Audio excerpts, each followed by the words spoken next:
girl Jade Ashley, and I am finally back with a new video of When the Beat Drops. And like always, I'm here to give you my 5 hottest beats and music of this week, so you have to stay tuned for more.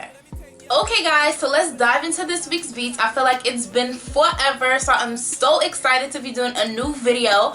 So my first beat of this week, I have to, take it back to my whole, magazine review type thing that I used to do. I feel like I haven't done that in a very long time, and this week I have actually 2. So for my first beat of this week, I have to talk about Omika, aka Nicki Minaj and Meek Mill. They are in the October issue of GQ magazine, and when I first saw the pictures, I thought they was just, honestly, I thought it was just like pictures that they were taking for Instagram, because ever since they've been together and they've been public about their relationship, they be flexing and cuffing for the gram and stuff like that. So they take their little cute pictures and whatnot. The only difference that I was like, okay, nah, this is like a real photo shoot, was that the pictures look more professional than like an iPhone picture. And then of course after a while I noticed the official with the GQ logo at the bottom. And then there was also like a behind the scenes type of video with the 2 of them in the back of the car and whatnot, and it was all over each other and yada yada yada yada. It looked like something that was out of the All Eyes on You video, just out of the video and in the back of the car. But anyway, so like I said, Omika is in the October issue of GQ magazine, and I think that they look like Omika. Like, they look cool in their little relationship. Yeah, I said before, I'm not really into like celebrity relationships and stuff like that, but they cute. They cute for Omika and stuff. So yeah, of course, I'm gonna read some quotes, and I feel like the interview that they gave for like GQ magazine, it answered like a lot of the questions that people kind of speculated once they started getting together, because their relationship to us kind of seemed like out of nowhere. And then like the whole drama between what happened between Nicki and Safari, that she ended up with Meek and yada yada yada. So I'm gonna get into some of these quotes. So the first quote I'm gonna read is both Nicki Minaj and Meek Mill commenting on fame and their relationship. So Meek Mill said that he feels that their relationship is very unnormal. It still ain't normal. And then he asked Nicki if she thought so, and Nicki Minaj said, "I definitely think we have a normal relationship off camera. We're like any other couple in the hood. We're growing as a couple and as people and as human beings, but we still have our careers. And I think probably the only thing that makes it unnormal is that we're both successful artists, and that's probably not normal. But other than that, our feelings are very normal. Like, if I were to ask hundreds of girls right now about what they go through with their boyfriends, we probably have stuff in common." And then she actually revealed within the interview that at first when her and Meek got together, that her mom did not like him. So this is what she had to say about that. She said, "My mother only knows Meek from what she sees in public, in the media. She's met him now, but she just wants to make sure he's a nice guy. She's overprotective of her daughter. Another thing people don't realize is I've only had 3 boyfriends in my whole life. I've never dated around. I don't have a whole lot of experience in that department." So my mother and my family were like, kind of, what? This is a big step, because they've only known one thing for over a decade, which is obviously Safari. So her and Meek getting together, they was like, what the hell is going on? Like, where's Gaff Beezy at? Where's Safari at? Huh? Y'all broke up again? You for real this time? That's what they was probably saying to Nicki. But another quote that I pulled from the interview was, the biggest misconception that they think that a lot of people have on their relationship. And Meek said that the biggest misconception is that people think that they're faking it. He said, that was crazy to me. I've never been known for stunts in public that make me look better. You know what I'm saying? And then Nicki butted in and she said, but also the boy has been tweeting about me for how long? And then Meek jumped back in and said that he was tweeting about Nicki for over 5 years. So then Nicki commented on the biggest misconception, and she said, together I think one of the biggest misconceptions at the beginning was that people thought that me and him just popped up out of the blue and we were just like in this relationship. We were friends for a very long time, and he has been someone I was able to confide in. Nothing that we do is for TV. My decision to be public about my relationship came before I even met Meek. And then she kind of went into this whole explanation when she felt that after her 3rd album she was just going to stop caring about you know, what people thought about her relationship, and she was just going to do her, and she was going to be public with her relationship. And it just happened around that time her and Safari were no longer together, and she ended up with Meek. So because Meek was the person that she was with around the time she decided to be public about her whole relationship status, now we see what we see, and obviously the GQ pictures, and then what we see on both their perspective, like Instagram and Twitter accounts and stuff like that, or whatever the case may be. So I feel like that answered a lot of questions that a lot of people may have been asking pretty much for like the whole summer, or even like before the summer, because we, you know, some people was here for the relationship, some people wasn't here for the relationship, some people just wanted to know, well, how does it even come about, because a lot of people were kind of like blindsided, I guess you can say, about them two hooking up or whatever. But yeah, so that is Nicki Minaj and Meek Mill in an October issue of GQ magazine. I'll be sure to link the entire interview below in its entirety so you can check it out for yourself, because you know that wasn't the whole thing. That was just a few quotes that I felt like you guys might want to hear. Now moving on to my second beat of this week, I have yet another magazine thing. I don't think I've ever did 2 magazine like reviews ever in the video. I'm not sure, I don't remember, but I have a second one, and I promise you this is no type of setup or any type of that sort. It just happened that these are 2 most talked about magazines that are out, that came out this week. And the second one I am talking about is Mr. Drizzy Drake, Mr. Aubrey Drake Graham. He is on the new cover of The Fader, and that is actually the 100th issue, I think, or something like that. So yeah, Drake, he hot right now. Drake been hot for a minute, but you know, he got 2015 on lock. He, you know, he was number 3, I think, on Forbes Hip Hop Cash Kings list. You know, he won the whole Meek, you know, since I just finished talking about Meek Mill, he won the whole Meek and thing. He won that. Y'all know that. What else? Oh, What It's Time to Be Alive. You know, that released last weekend. Love that. I was like dead on OVO Sound Radio on my my Mac, listening to that, like the whole thing. And then of course, you know, I had to go purchase on iTunes after this, you know, simple fact. But yeah, so like, you know, Drake, he's a big hot commodity. So like I said, he's on the cover for Fader. There's a lot of topics that they touched on within this issue of The Fader with Drake. Of course, he talked about his highly anticipated album Views from the 6th, which has absolutely no type of release date as of yet. But it said that they said that when it comes out, it will be coming out imminently. So yeah, we don't know, but we can't be mad at Drake. He's still giving us music, and he still has a whole nother album to drop. He dropped 2 mixtapes like this year. So yeah, Drake is doing the damn thing. But of course, we all want to know, aside from more music that he's giving to us, we want to know his actual thoughts about the whole Meek Mill situation and what he thought initially when it happened. Like, of course we know what he thought because he put out 2 diss tracks, but we don't know what he thought verbally and not musically. So I pulled quotes as far as his whole perspective and what he thought and what was going through his mind with that whole situation, because I know you guys probably are most interested with that. So this is what he had to say about the whole beef with Meek in general. He said, "I'm going to bring it up because it's important to me.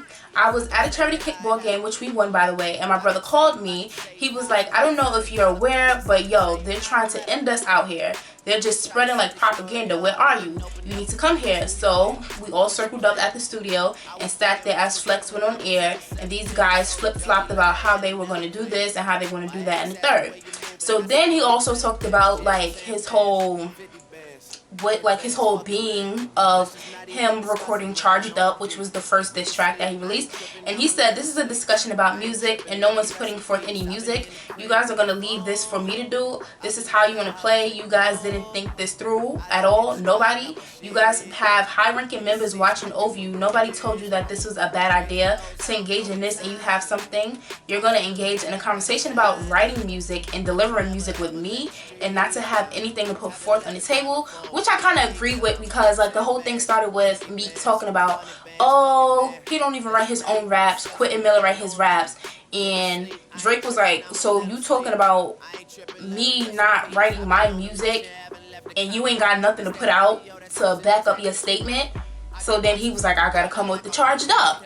And then he talked about his thoughts as far as with the whole him recording back to back. So then he said, I was like, I'm probably going to just finish this, and I know how I have to finish it. This has to literally become a song that people want to hear every single night, and it's going to be tough to exist during the summer when everybody wants to hear this song that's necessarily in your favor. Which it is, because after he released back to back, that became a smash. A diss track that became a smash. Y'all know I put that on my summer playlist. Y'all know it was on Billboard. You hear it on everybody's radio station. So look, like I said, Drake won. So in his own words, quoted. So yeah, like I said, Drake is on the new issue of The Fader, the 100th issue of The Fader. So like the last magazine thing, I will link it below so you guys can read it in its entirety. It's pretty lengthy, but I definitely recommend that you guys read it. It's a good read, will get you excited. And shout out to the Sixth God, you know, Drake, you know, he doing the damn thing, and everybody's just loving him. So moving on to my third beat of this week. This one is a little bit short, but I felt like it's important. So don't say I ain't tell y'all nothing.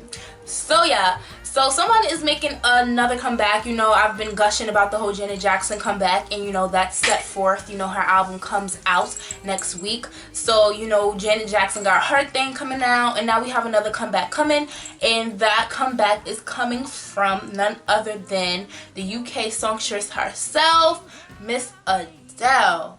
Now, Adele has been gone for a minute, but she's going to be coming back with the jump off. And we last heard from her with her second album, 21, which came out in 2011. And then, of course, you know, all of the hype with that kind of transpired all the way over into 2012, as she won multiple Grammys for that album.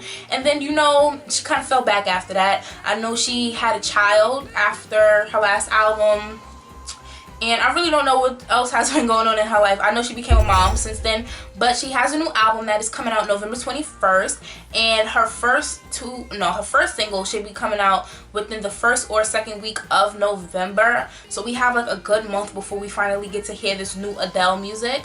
So I'm excited about that. She also signed like a deal with NBC, so you know, she'll, as this, you know, music is coming out and like the whole promotional thing, we'll get to see her on the Today Show. She's supposed to be on Saturday Night Live. She's supposed to have a primetime television special, and there's another thing that she's supposed to be on, but she'll be on NBC, you know, promoting, working, and singing. So, you know, shout out to Adele. Of course, you know me, love new music.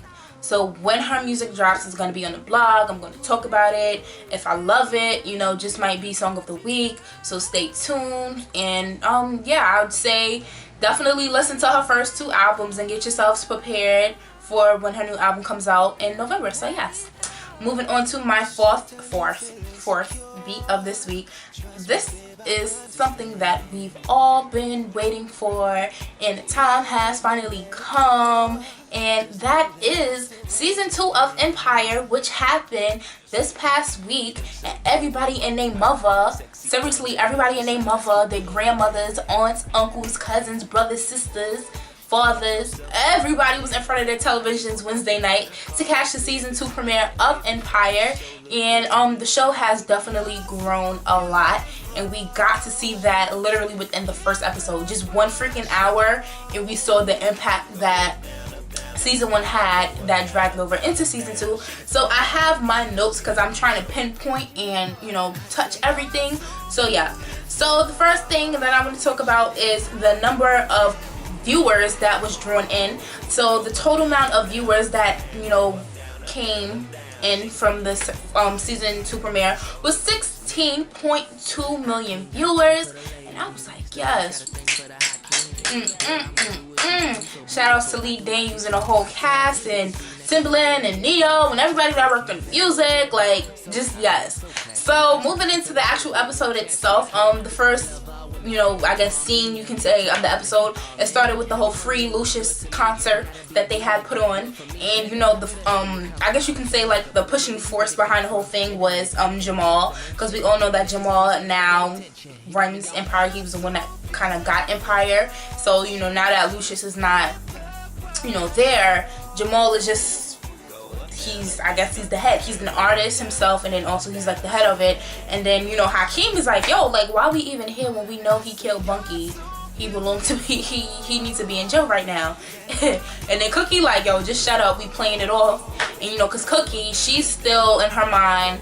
She's in coheres with, it's her, Hakeem, Andre, and Boo Boo Kitty, Anika. They all coming together. They trying to, you know, take over Empire and push Lucius away. So yeah, she's like, just go with it. We all know Lucius should not be, you know, he needs to be where he at, basically. So yeah, they had their whole little free concert thing, free Lucius concert. There was a performance by I was trying to actually like look up the actual songs from the first episode, because obviously this is a music show, so I have to talk about the music. So I don't know the name of the song that they performed at the concert, but I can tell you it was Swiss Beats. It was a guy that I don't know, and I was literally trying to like find him, honestly, that he sounded dope.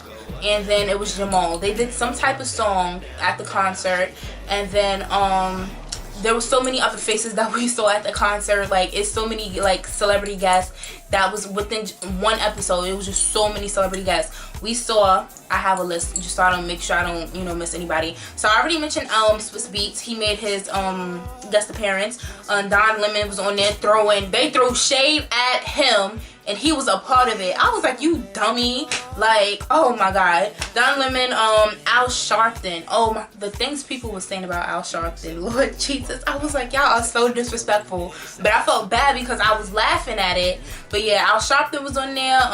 Andre Leon Talley, you know, he's into fashion. Former editor of Vogue magazine. So those were just a few of the faces that we saw within like that first scene. And then I think a highlight of the episode that kind of like threw like social media down was after that scene. This was, I guess, was like the next day when they was walking into the office, and it was Hakeem and Cookie was on her phone, and she was talking about, she was like, oh, 50 Cent is still throwing shade with his thirsty ass. So everybody was talking about that. And then the next day, 50 Cent, y'all know how 50, he bullied everybody on social media. So this is what he had to say in response to Taraji's character Cookie calling him thirsty on Empire. So check it out. Can't believe Cookie would say some shit like that about me. Thirsty? Me? Thirsty? Come on. You stupid? Man, me and Cookie go way back. You know I hit that. Yeah, so you know 50, he don't stop. Can't stop, won't stop. So that was his response to the whole little shade that was thrown towards him. But he had it coming his way, because he always sat here comparing Empire and Power and talking about how Power is better than Empire.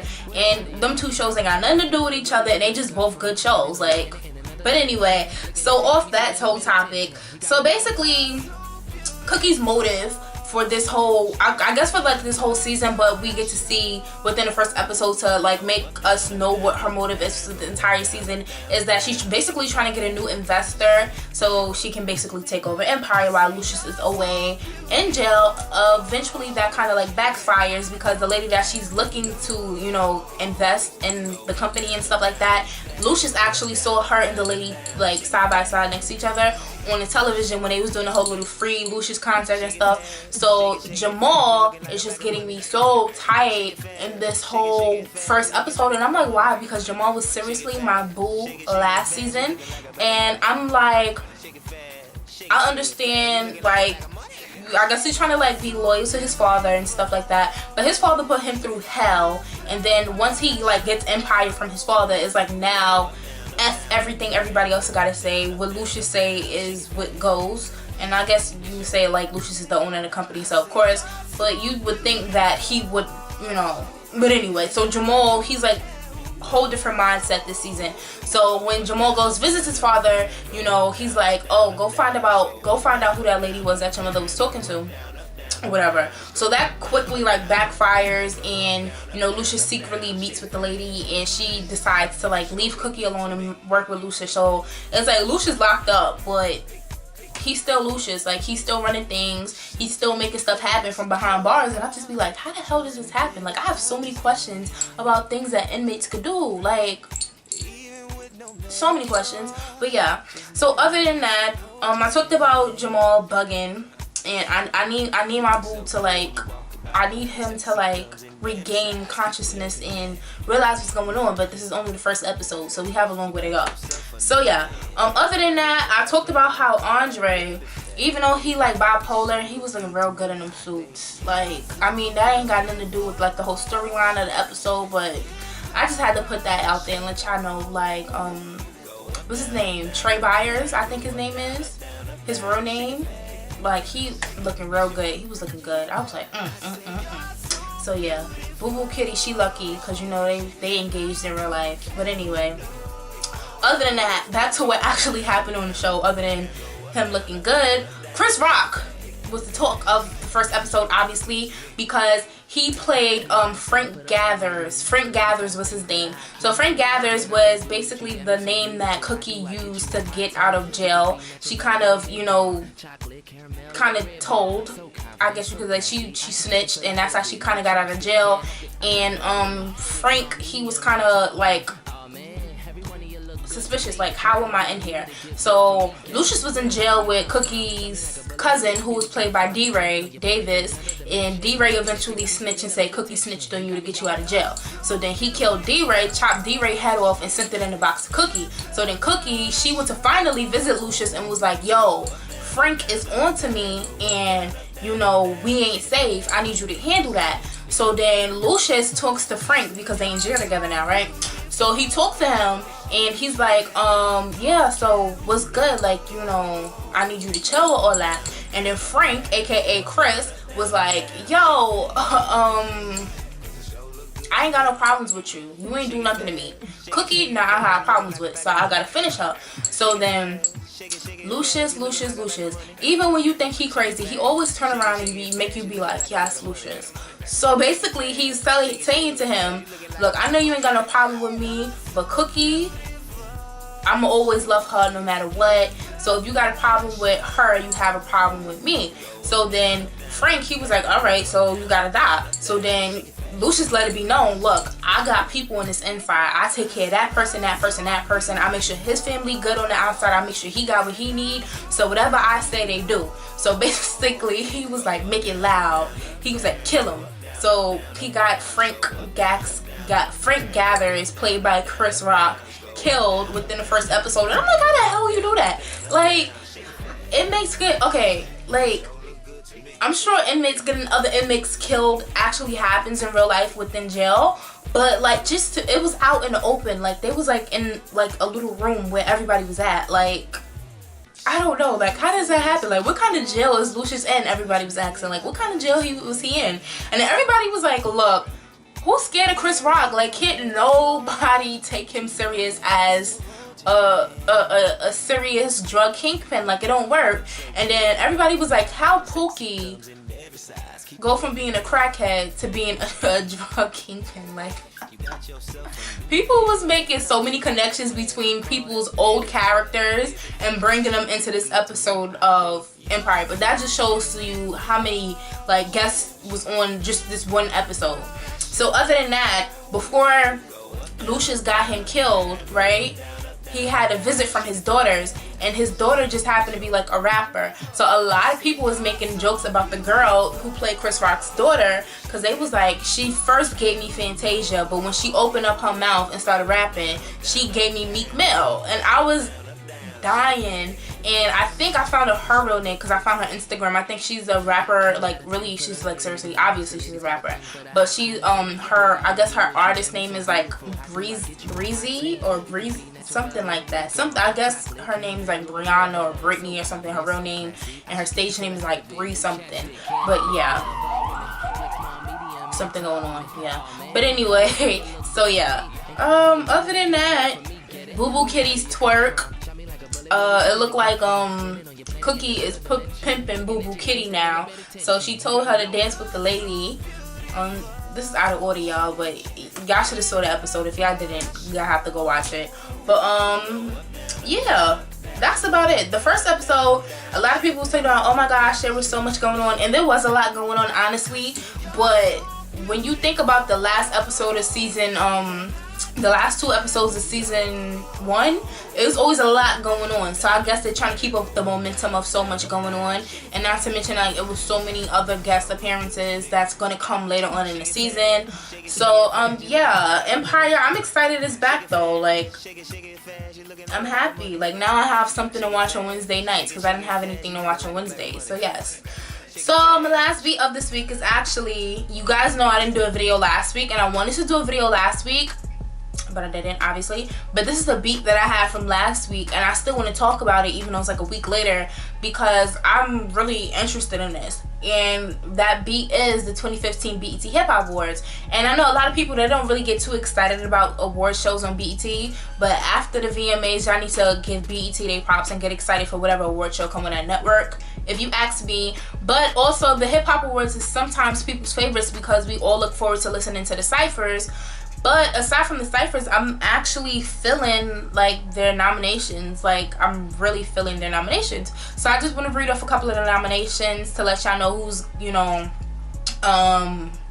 nominated for what. I feel like they're like really good, honestly. Like, I was reading this like, oh shit, like this award show about to be popping. Like, but anyway, so let me just get into the nominations. So the first category I'm gonna read is Best Hip Hop Video, and the nominees are Big Sean featuring Chris Brown and Ty Dolla $ign with Play No Games. And then the second one is Big Sean featuring Drake and Kanye West with Blessings. Fetty Wap with Trap Queen, Kendrick Lamar with Alright, and then Nicki Minaj and Beyonce. Nicki Minaj featuring Beyonce with Feeling Myself. The next one is Best Collaboration, Duo or Group, and Big Sean featuring Drake and Kanye West with Blessings. Big Sean featuring E40 with I Don't With You. Fetty Wap featuring Monty with My Way. Nicki Minaj featuring Beyonce with Feeling Myself. Nicki Minaj featuring Drake and Lil Wayne with Truffle Butter. Best Live Performer, we have as nominees Drake, J. Cole, Kanye West, Kendrick Lamar, Nicki Minaj. Lyricist of the Year, we have Big Sean, Drake, J. Cole, Kendrick Lamar, Nicki Minaj. MVP of the Year, we have Big Sean, Drake, Future, J. Cole, Kendrick Lamar, Nicki Minaj. Track of the Year, we have Alright, which is Kendrick Lamar, of course. Blessings, which is Big Sean, of course. Commas, which is Future. I Don't With You, which is Big Sean. And Trap Queen, which is Fetty Wap. Album of the Year, Big Sean, Dark Side Paradise. And I keep telling y'all, that album is dope. So that's definitely something that needed to be nominated. Drake, if you're reading this, it's too late. I told y'all, like, second beat, mixtape, and that became like #1. J. Cole, 2014 Forest Hill Drive. Album went #1, no features. Kendrick Lamar took Pimp a Butterfly, highly anticipated and had a strong message. Nicki Minaj with the Pink Print, life-changing for Nicki Minaj because that was highly anticipated, and then there was so much going on with her in social media and her personal life that just attracted people to that album. And then we have Wale with the album About Nothing, and he had so much going on because he had like rants and stuff like that. But shout outs to Wale. Dope category, Album of the Year, hard decision.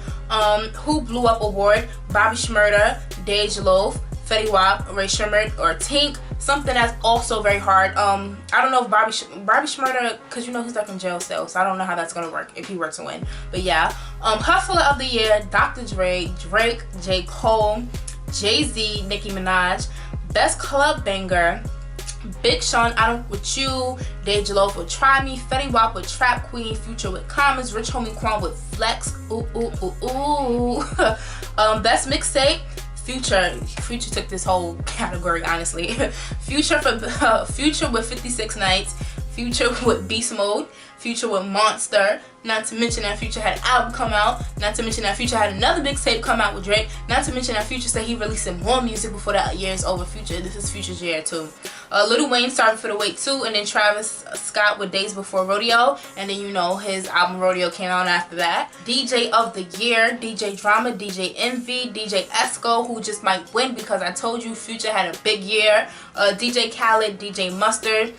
Producer of the Year, DJ Mustard, J. Cole, Kanye West, Mike Will Made It, Pharrell Williams, Timbaland. Honestly, I didn't plan to read every category, but I just did. So if it sounds like I'm babbling, I completely apologize. I I'll link all of I'll send a link to the nominees below so you guys can like read it for yourself if you didn't understand what I'm saying. But like I said, I am so excited. Like, y'all cannot sit here and tell me all of them categories was not lit. I was like, oh my gosh, like I'm so hyped to actually see the hip hop awards, because like all of the categories for me, I feel like were like, the songs were relevant. I felt like everybody who was nominated was well deserving of it. Yeah, a lot of the same artists. It was like a mixture of artists, but they were like, you know, it was like recycled and it was nominated for like different things, but those are people that you hear about right now. So yeah, I'm excited about that. And of course, like I mentioned, we're all excited to hear the ciphers. Like, that's like the highlight of the hip hop awards. So yeah, the BET Hip Hop Awards will be coming on BET on October,